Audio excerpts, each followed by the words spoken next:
RAD Torque is the leading Canadian manufacturer of extreme torque equipment. We have pneumatic tooling, electric, battery, electronic. Pretty much anything that requires a high torque output can be covered through our tooling.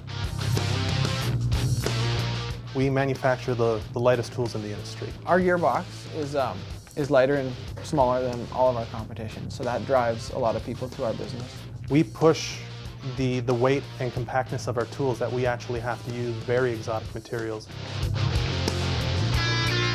We manufacture and assemble everything here in-house, and that really gives everybody a sense of pride in the product. We have control over the quality, we have control over production scheduling, we can respond fast to demand and need. By upgrading our machines for going to a 5-axis lathe and 5-axis milling, we've been able to increase our accuracy and reduce our tolerances so that they're a lot tighter and our parts fit together better, quicker, and more efficiently.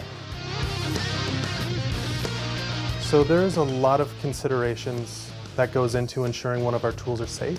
One of the reasons we do try and push sort of size and weight of the tools is first and foremost for ergonomics. People need to be able to handle the tools and manage the tools safely. One of the main purposes for building a RAD tool is to make it so that it lasts. So much of our design and time and development goes into ensuring that every component of the tool is going to work flawlessly each time. One of the other things that I think that makes our company stand out is the level of passion that our team has. So everybody that's working here likes working here, enjoys what they do, and I think that really comes out in the end product that we eventually manufacture and sell.